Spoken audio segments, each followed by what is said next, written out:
What up, everybody? I'm your host, JP, and this is my co-host, Josh. Hey, everyone. And welcome back to another episode of the Film Bros podcast.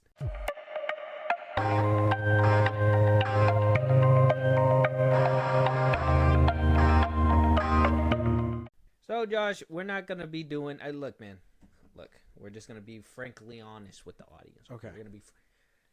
We're gonna be frank. Be frank. Yeah. Mm-hmm. You're frank. Let me tell you something. Let me tell you, Frank. No, let me tell you something. Let me tell you what. So today we are doing a movie review. Okay. It won't be as Christmassy as we were all hoping it to be in the Christmas era, for multiple reasons. One, Christmas movies just suck this year. So yeah, plain and simple. Yeah. I mean, not unless you want to do Red One. Oh no. Yeah, no. Not with The Rock. If you guys are a listener here, you know that The Rock is not. Yeah. Him. He's not allowed. Yeah. He loved the Jungle Cruise, just not The Rock. That's crazy. I've never seen that movie either. So, I mean, we're gonna keep on this. I mean, we did do a horror Christmas one last week, so I think it's only fitting to just go full horror. I mean, might as well at this just point. To wrap up the year. We'll be wrapping up the year. Maybe next year we'll do a little bit more Christmassy things. It's just, I don't know, man. Maybe you guys got to give us like some recommendation. Was it when like it comes down to like Christmas movies? I know there's not good Christmas. I mean, we've seen all the classics, and I mean, we could review those, but then it's like you already know those movies, and we try to bring you new movies. I don't know. Red One, the not Bad Santa, but the. If you were really about it, you would have done Red One. I don't want to be about it then. No, I'd rather not be about it. I'd rather be not about it. Yeah. Completely far away from. Stay away from that mess. Yeah, 100%. So, Josh, let them know what we are going to be reviewing today, so we can go ahead and start talking about it. We are reviewing Smile 2 2024. I need you to listen to me. Something really bad happened. You remember Louis Fergoli from high school? I went to his apartment. But when I showed up... Louis? No, get away from me! What? He was smiling at me. So, Smile 2 goes bigger, better. Does everything it needs to do to basically expand on its first, right? Including the budget. Now, though this movie did not make back what it was projected to make, it still made a shit ton of money. People loved this movie. A lot of people, like I looked at reviews and stuff. I mean, a lot of people are just loving it in general. So I was like, well, Rotten Tomato scores, because we always talk about it anyways. Smile 2, Rotten Tomato scores, the tomato meter is certified fresh with an 86% and an 81% on the popcorn meter. Oh, wow. Yeah. For a horror movie to get that high for critics, crazy. That's loved it. Yeah. I just wanted to kind of compare that to the first Smile critic score, which that one came out to a 79% on the tomato meter, certified fresh still with a 78% on the popcorn meter. So apparently a lot of people are really loving part 2 a lot better than part 1. Where part 1 was kind of sketched out a little bit, so people really just, I don't know, they just fell in love. Maybe it's the pop star scene. Who knows? One thing that I just want to get off my chest, I did not see this in theaters, unfortunately. It was surrounded by a bunch of other movies, so I mean, just depending, I guess, on your taste. And horror around November time is just not ever my thing. I feel like I get my fill in October. Yeah, and then November comes around and you're like, it's not even time for that. No, it's more like Harry Potter and stuff to keep yourself warm, like hot cocoa. Hot cocoa, Or maybe a good scary movie that gets the blood going. Sometimes that's just where the mood is, Or you could, watch a Christmas movie starring Jack Black. You could, but you shouldn't. You could, but you should not. Smile 2 did make a splash. Now, look, I think this one was the one that I think I watched Smile, the first one, and I told you, hey man, you got to really watch Smile. Yeah. And then this time around, you watched Smile 2, and you told me, hey man, you really got to watch Smile 2. What was your thought process? Because I'm pretty sure you were probably just scrolling and you saw it, and you were just like, fuck it, I'm in. So well, I wasn't too interested in this one. That's probably why I didn't see it in theaters, because it was like, the first one didn't even catch my eye. I'll wait for streaming or whatever. But then I started seeing like people really raving about it like after the fact, and I was like, well, I'll get around to it whenever I do. I kind of regret not seeing this one in theaters though, because I thought it was pretty good, and I do have the sentiment that it is better than the first one. So I was a little bit conflicted, and then eventually it came on Paramount, and I was just like, all right, might as well check it out now. Just go in there. Okay. Yep. All right, and then you made it to the other side. Yeah. Same thing, kind of with me. I mean, you kind of told me to watch it or whatever, but funny story, I was watching that Christmas movie with Jack Black, made me immediately turn it off and switch over. Yeah. So I wound up switching over. I am one who was a really big fan of the first one. I thought it was something new, fresh. The horror genre is getting something, in my opinion, decent and scary that you just don't get. I think this the First Smile also released the same year that that Evil Dead Rise came out. Yeah. What a letdown. What a letdown for me. Shame. So Smile was kind of like that that recouping moment. Yeah, so it was nice. Like some people like their industry plant. I like Smile. Damn. Yeah, Shame. Yeah, I ain't gonna say its name. I ain't gonna give it the light. Oh, I will. He's talking about Terrified. Yeah, that's not good. But I mean, I was so turned off only because of the First Smile. That was it. I enjoyed the First Smile for what it was. It just some things about the ending where I was like, it turned out to be a big old monster where I just wasn't too fond of. So that kind of why I was so shaky about this one. Well, that's a good question. Then did this one make you appreciate the first? It did for me. I have a few reasons why. But we're gonna dive into we're probably gonna have to dive into it. But I mean, did it at least help you improve? A little bit. I don't know if you saw it. Did you rewatch the first one? No. I mean, I kind of remember it from memory. Oh wait, no, wait. Yes, we watched back to back. Yeah, we did. Okay. We did, because the first one is also on Paramount. Not a plug, but yeah. Yeah. We did watch from back to back. Pay us, Paramount. Pay us. But yeah, no. I think after that one, after the first one, I was just like, man. Yeah, I don't know what it was that I was just so, it just let me down. But the second one managed to just blow me out the water. So, redemption. Okay. All right. Well, we'll get into it. That whole adding to the first one is probably going to be in that whole world building category that we have. So we'll probably get around to that when we get to that. But first things first, obviously, we're going to talk about what basically happens in the story, right? So spoilers. You guys got to be careful. Watch out there. We'll go down over the cast right now in a second, but let's just break down kind of what happened. So again, we are going to try to save as much as we can, like we always tell you guys, but you got to understand Josh has loose lips. Yeah, I don't tiptoe around nothing. Yeah, it's very hard. So spoilers, we try to keep it as contained, but if you haven't watched it, go watch it. If you have, welcome. Smile freaks. Yeah. So the movie basically starts off with the ending of the first one, right? We basically see what's his name from the first part. We see Joel, who he was around in the first film.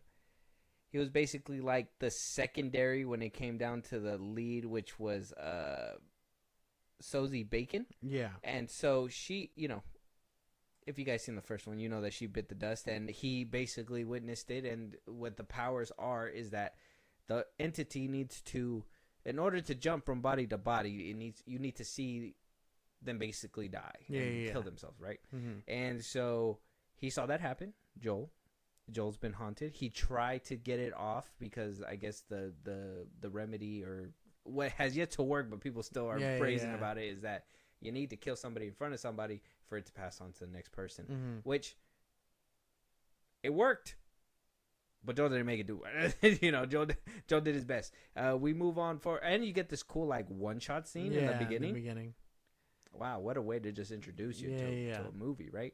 And then you get a good look at our opener, which is Naomi Scott's Sky Riley. She's basically overworked Hollywood star, pop star, right? She does drugs, all that stuff, right? And then, turns out the person that Joe passed it on to, it was somebody that she knew, her drug dealer. Yeah. So she goes over there. It turns out that he has the thing, gives it to her. She has to deal with it for multiple days. We get a neat plot twist that we did not get in the first one towards the end, so I don't want to spoil it right now. If it does later on, oh well, hell, unfortunately. And by the end of it, you get a very crazy ending where you're just like, damn, what's going to happen next? So, I mean, very much, we're probably going to get a Smile 3. Yeah. The way this one ended really makes you excited for a Smile 3. Yeah, definitely. I believe that.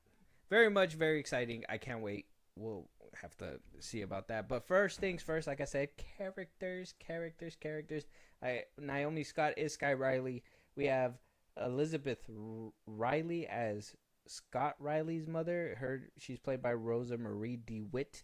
We got Lucas Cage as Lewis, which was her drug dealer. Crazy. Yeah. Miles Gutierrez Riley as Joshua. Peter Jacobson as Morris. It was nice to see Peter Jacobson in here too. Ray Nicholson as Paul Hudson. Very. Let me just talk about something real quick. Let me just talk about it. Ray Nicholson and the amount of screen time he got in this movie. Criminal. Really? Somebody should lock whoever did that away. Why? Criminal, bro. You don't know who Ray Nicholson is? Am I supposed to? Only the name should tell you. Who is Ray Nicholson? I don't know, man. He is Jack Nicholson's son. Oh, really? You didn't recognize him in the movie? No. Dude, he is a spinning image of his father. It's so crazy. You know who Jack Nicholson is? Yeah, I do know who Jack Nicholson is. Who Jack Nicholson? He's the Joker. He is the Joker. He was Keaton's Joker. He was Keaton's Joker. Okay, that's where you know him from? I know him from Anger Management. Oh, yeah, that one too, with Adam Sandler. American Psycho? Not American Psycho. Sorry. Wrong one. Cracked out. Give me a second. What's The Shining. The Shining. There you go. Yeah. Damn, I'm crazy. Here's Johnny. Yeah. That's his son. Yeah, I didn't know that. That's cool. Criminal the amount of screen time he got. Criminal. If I could slap the cuffs on somebody, if I can give them the smile monster. That's messed up, man. Yeah, dude. Murder. Yeah, dude. So, I mean, we got all these characters. We actually got quite a bit. I was also personally robbed by Kyle Gallner's Joel, right? I'm hoping I say it right. Like, when we seen him at the end of the first one, I assumed we were going to get him throughout this one. And oh, how I was so wrong. Was it cool? Yes. Did I hate it? Yes. Yeah. Because I'm like, no positives. Because I wanted him to, to go on. And he just did it. So, I mean, you got to for me, that happening, at least character-wise. Yeah. We basically, I just want to see more of him. That's it.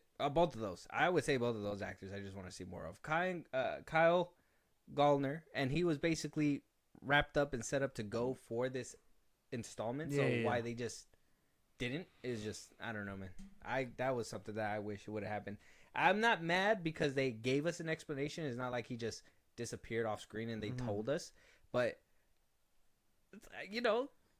I think him going out the way he did was kind of necessary, and it just advanced the story a bit, so I don't feel too robbed. It didn't feel necessary. It was. It worked. What do you mean it worked? It worked. What worked? What he did worked. Well, yeah, he was trying to. Yeah, he was trying to get rid of it. Yeah, and he did. So he was scot free. But he wasn't. And then bam. Yeah, but he wasn't technically. So. That's gonna lead into like a whole world building issue because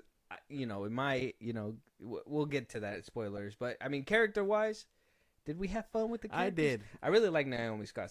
Honestly, yeah, highlight of the movie, her and her mom, I would say, carried the fuck out of every fucking scene. Even when they started playing with what was her best friend Gemma, I think all these characters really did what they had to do, the actors also. So, and hold on, star of the show, definitely Naomi Scott.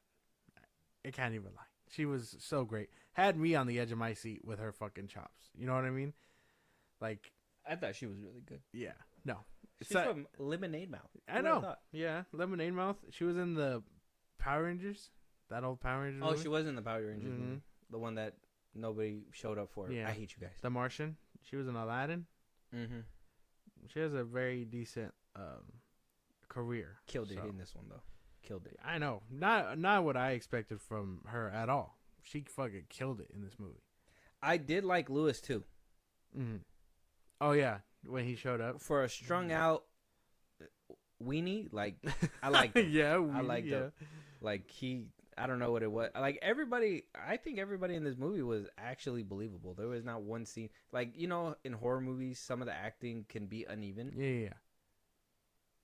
Not at all. Everybody was doing their I really liked Peter Jacobson, too, being just kind of like a little, you know, he basically got an entry into the movie. Like I said, they basically pulled a Twilight Breaking Dawn Part 2. Mm-hmm. That's basically what they pulled on us. And, I mean, not mad at the execution, but it just, you know, some of these characters, you don't get that much development, but, you know, the fact that they put the time into it and actually acted their asses off, really. I'm telling you, it seemed like everybody here was just really cared about what the fuck was going on. No one, in my opinion, was lacking, like, at all. You know, and the ones that you think kind of gave a small performance, well, I mean, they weren't there for any longer than they're seen. You know what I'm saying? Yeah. So it was crazy shit. I mean, even the dude, there's a certain scene in here, the one that, like, gives her creepy vibes or whatever, like, really, like, fanboying over this. The one with the skin and everything. Yeah, him. Like, crazy. Because that whole scene had me on edge anyway, because it's like, oh, is she imagining all this? All these people like this? And no, it's like he's actually fucking insane. Okay, so. Well, we're talking about at least a part that just made you just laugh a little bit. I would say that hallway scene where everybody just was coming at her. That shit was crazy. Yeah, it was kind of creepy, but then it just made me laugh how they were just crawling on the wall like that. Nah, like, man. That shit had me scared of me. I'd have been like, y'all a bunch of freaky motherfuckers. Freaky ass. Y'all are all in that closet? Like, y'all are gay. Why y'all smiling at me like this? This ain't no Diddy party. It's the penthouse over. Yeah. You gotta go that way. But like I said, I think everybody here really killed it. You know, there was no one lacking. Character-wise, I don't think I have any gripes with anybody either. I don't, like, nobody makes me be like, oh, like, why were they on screen? Yeah, and in the first one, I felt like I had that issue where it was like, ugh, like, this person could have done a little bit better. But this one, I feel like everybody was just hitting their mark. Scanning? No, I don't think so. I don't agree with that. Not the whole smile one thing. Yeah, well, what do you... Yeah, we'll move on from that one. But we'll move on to the world-building aspect. I said, this movie did a lot for that. Yes. And I really enjoyed that. I enjoyed that you got lore to the monster, even though if by the end of it, in a way, it was telling you itself. So, I mean, who knows if it's true? I personally don't even know if, like, you know, like how we were talking about the beginning, like, did it work? Did it not work? Well, it seemed to have worked. So why did that happen regardless? You know what I'm saying? So, world building wise, they did expand it in the lore, and they did give you what I would interpret is like their solid book moving forward, which would be amazing if they could really just stick the landing with Smile 3. But yeah, world building, I really didn't have no issues. I think they did amazing with this one. They really upped the ante. Well, yeah, and then it did what it had to. It explained a bit more, and then it still raised questions. Like, I had a bunch of questions after the fact, because it's like, how did it do what it did? You know what I mean? Like, what it did what? Like to the point where she was, like, hallucinating, like, for days. You know what I mean? Like, I want to know more about that aspect. You know what I mean? Yeah. Was it because this particular host had certain mental problems beforehand, so it just made it easier to chip away at these things because she's used to being blacked out for days on end, drunk or high or whatever? Like, that's what I want to know. I would have loved to, like, dive into that, or that's if the third one goes into that. That's what I was thinking too, because in the first one, I don't think she acted like that at all. No. I think she had recollection all the way to the very end. Yeah, she was able to, like, everything. She wasn't hallucinating heavy, but she would just see what she saw and then, go back to normal. Go back to normal. Yeah, and then go back to what she was trying to do, and it, like, you never had that revelation that, like, oh, the monster was doing this the whole time. Yeah, it was more like, oh no, but it just didn't work. You know what I'm saying? So at least with this one, I mean, what other questions did you have besides that? I mean, it was that one. There was also, I mean, I think it was just that main thing. It was just that one where it was like, how was it capable of doing all of that and just, manipulating her in that aspect? It was such a nice play, though. Like, I can't even lie. I think it was that, though. I think it was because she was already kind of, like, broken, and it was easy to seep in. And if, you're already going to other places to feel better, and this entity is feeding off that and giving you everything that you want, that makes you feel better, right? Call your best friend and have your best friend back while also feeding on your fears. So it's like, I don't know. I think it probably just made a good bed for Riley, and she just laid in it. She was just like, all right. Yeah.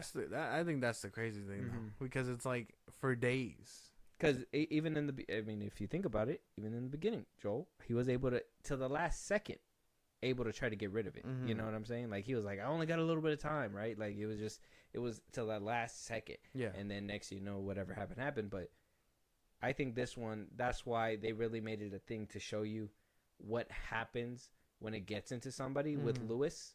Obviously, him being drugged out and everything, and you could just tell, like, oh, is it the drugs? Is it that or whatever? And that's what made everybody else skeptical around Riley. So I felt like that was probably the case. So. Yeah, and it worked to the monster's benefit a bit because, like, everyone around her was also being like, she's on drugs. There's no way this is happening. She's got to be tweaking again. So they were putting trust against her, and she was already, like, feeling like the world was against her. So it just made it easier for the monster to manipulate her. I thought that shit was creative. It was cool. It was good. It was really good. And then, what happens at the end, which, I mean, I'm sure we'll touch it, will be its own little thing, but that also leads the way into the third movie, hopefully. Into what we get, which is, sounds like it got its hands full for a little bit, right? That's crazy. Shit. Cinematography wise, amazing work. Amazing camera work, director. Yeah. Dude, I like every shot was amazing. Even like the scenes with the fans when she was on stage at the very end, the little like trick shots, right? Those ones where it's like something's happening and then you get back to it and it's like nothing ever happened. There. It's like, dude, those are great. Like with the glass, like the bottle shattering, or I mean, in the beginning, the opening sequence where dude just pans over, sees a body on fire, and then continues about his day because he can, to him maybe. He could just tell that that's not real. It's not real, and he just passes it up. Yeah. So I mean, subtle things like that really make it. Well, that's the little subtle things that also go into the world building that help it out. Where it's like, okay, certain people who are trained and know better can just walk away from it, while other people who are more susceptible to it just can't fight back. Yeah, they're just gonna be like, "Holy shit, is this happening?" Like what's real, what's not. I'm freaking out. Yeah, and I think she's used to tripping out. You know what I mean? So she can't associate what's real and what's different. So I thought that shit was crazy. Yeah, but I liked everything from the camera work to the music too, which I'm glad wasn't so annoying. I know we talked about it, but in Trap, when it was just one glorified like album. For whatever reason, that was cool. It was, but this one felt like okay, yeah, she's a pop star. She's obviously gonna have some music in her movie, and then eventually they drop it. I kind of enjoyed that aspect too, because it's like I don't want to hear her music the whole fucking movie. So it had a lot of suspenseful I don't know, but stuff. Trap. I don't know. She made a good album though. I don't know if you heard the whole thing, but had a rest. I just popped it into my Spotify the next day. I don't know what to tell you. The director Parker Finn, a magnificent job this man did with as camera work. Him showing the fear, those close-up scenes to the smiling and everything too. I know, and he did the first one, so he was able to basically like. Just capitalize on it. Yeah, he knew what shots worked in the first one, so he really doubled down on them. Yeah, 100%. I like how this one didn't shy away from the blood and gore. Like I don't think the first one did a lot either, but obviously the budget was smaller, so they had to look away a few more times. I like how this one let you sit with it. Let you sit Which with it. I enjoyed too. I was like, oh yeah, show me the fucking blood. You know what I mean? Like that was one of my things. Even the fucking the scene of when she's like pulling the needle out of her, I was like, fuck. Yeah. Like it had me. This movie had me like on the edge of my seat, just like the mom shot in the eye. That shit was cool too. See, that's him. Oh, okay. Ray Nicholson. Nice. But I mean, criminal. He's one of the first ones to go, technically. So. Technically, wasn't even in the movie. Yeah, technically. He was a flashback, my boy. Oh yeah, that's right. Okay. Criminal. But yeah, the cinematography was on great. Point. Mm-hmm. Well, my only thing was, I swear, I didn't understand why like the camera was panning like upside down.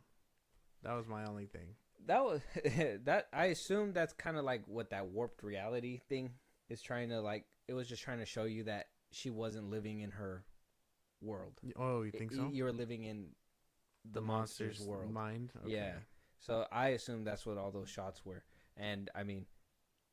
Yeah, that makes sense because it's normal, and then probably when she gets taken over is when everything starts flipping upside down. Yeah, and that's when the score starts. Okay, yeah. Okay. Now I need a rewatch because I think that is pretty accurate. Okay. Yeah, you might be that's what I assumed it was because just trying to show you like the difference. Now looking back, because after that whole reveal, that's when you basically understand that all that was just the thing. Happening. Yeah, basically playing with her. Okay, which was nice. I really liked the camera work. Like even the upside down scenes, like the one where it, like zoomed in from the skyline or whatever, and then it just kept going, and then went into the window and straight to her face. Yeah, I like that. She was crazy. That was a good close up. What a damn good work he did. And this one, well, normally I wouldn't have given this category so much spotlight, but you seen that they did really put that budget to use with the CGI. Yeah. And that was something that was really much prominent. With that being said, I do think it ruined the monster at the end for me just a little bit because of the extra CGI. The first Smile movie, at the very end, it felt practical. It was a practical thing, and that when obviously they needed to do CGI, they did CGI. This one, I don't feel like they I don't think they used it modestly like they should have. Yeah, well, yeah, but wasn't it also done practically? Not this one, I don't feel. No, because I know in the first one maybe they did because they already had the suit. Yeah, but you could tell that they used more CGI when it came to the fingers. Just a bit, yeah, because they had the movements, and stuff, trying to make it more creepy. Which I thought so. I thought looking back at the first one, I mean, you watched it recently. I got to rewatch the first one, but I'm trying to think of like how it moved in the end. In the first one, I do remember it being practical, so it was a little bit more stiffer. This one, you could tell they tried to make it wiggle a little bit more because of the CGI. That shit was crazy. Because the fucking ending, basically when you see the monster, there's a lot more moving parts here because it was coming out of like what she did the whole shit. Like bent thing where she like. So they were trying to make it. So I understand what you're saying. Yeah. So they did a lot extra with this one, which I didn't completely hate, but I will say the CGI really. I was like, "Fuck, you're uglier now." Like, I was like, "Ugh, wowzers!" it was disturbing. Another disturbing scene that I couldn't shake after seeing it, dude. Like nothing. It's hard, it's hard for me in scary movies to like be on the same page.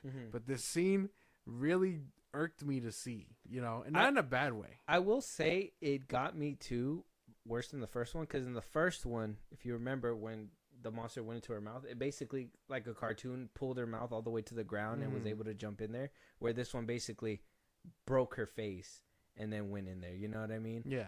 And if I gotta choose one or the other, I prefer the breaking the face only because it kind of shows more torture that they're putting it through or whatever. Yeah. Not that a mouth being stretched down to the floor isn't torture.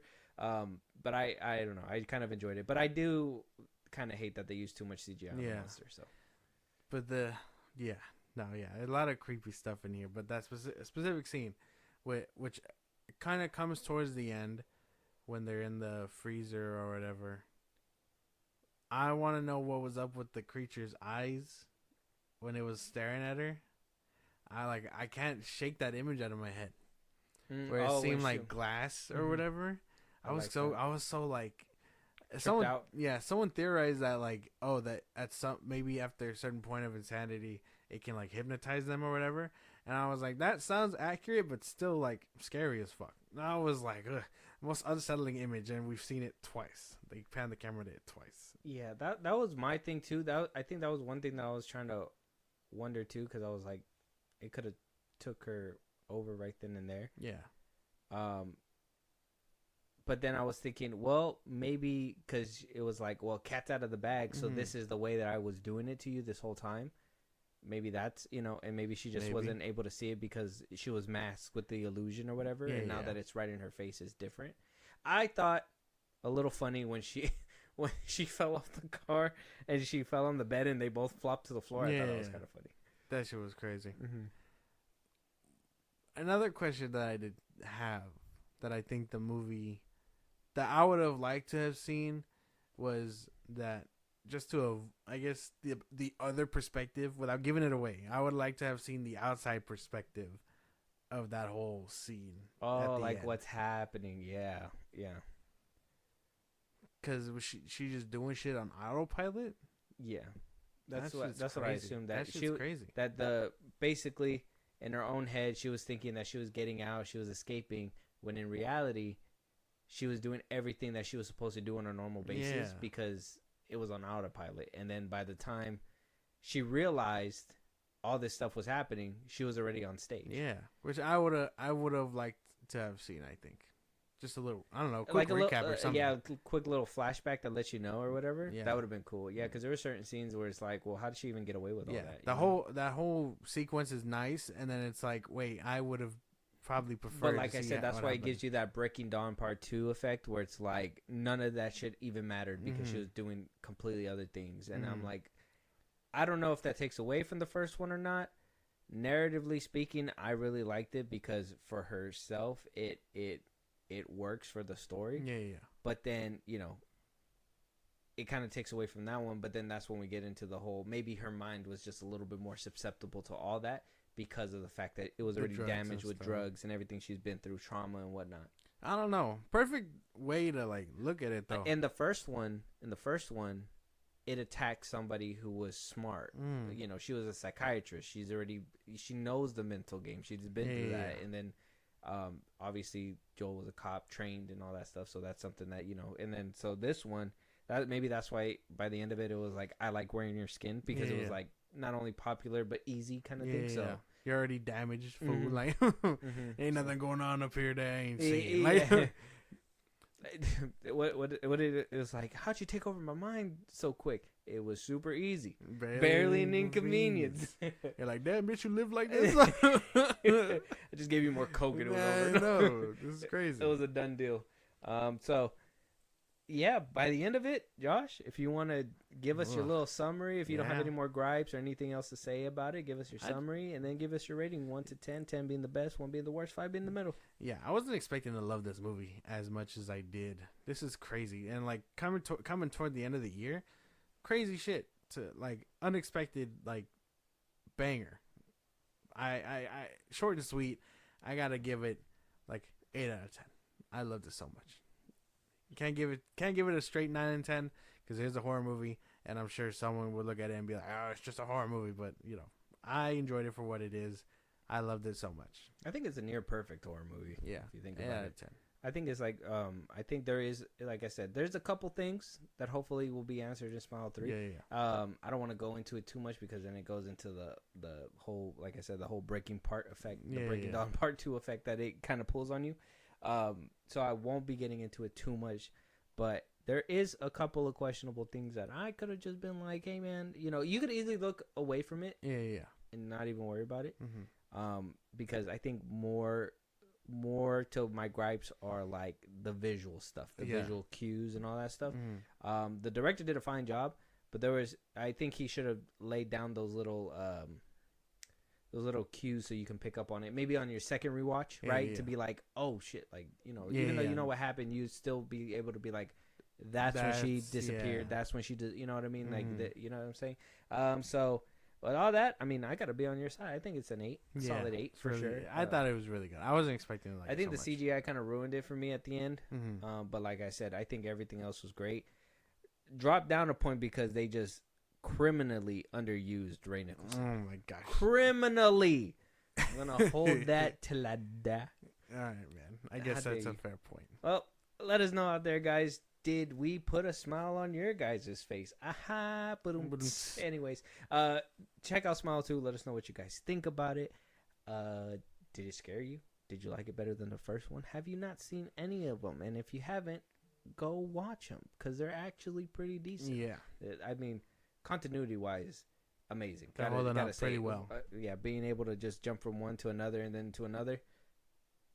Hopefully the transition to the third one is just as good. Yeah. And what a big sequel that one might be. Let us know you guys' thoughts at the socials Josh is going to give you right now. Go ahead. Twitter, TikTok, Instagram at FIlmBros Podcast. We post no episodes there. We can hit us up there for any news or movies you want us to cover. Buzzsprout link is in the social that I just gave you. So Patreon, subscribe, and help the show grow. Greatly appreciate it. Let's do us anywhere you get your podcast at FIlmBros Podcast, Spotify, YouTube Music, Apple Podcasts. Again, anywhere you get your podcast. Be part of the conversation. Twitch at FIlmBros Podcast. And when it's all said and done, subscribe to our YouTube at FIlmBros Podcast. Yeah, and with that being said, we'll talk to you guys on the next one. Talk to you guys later.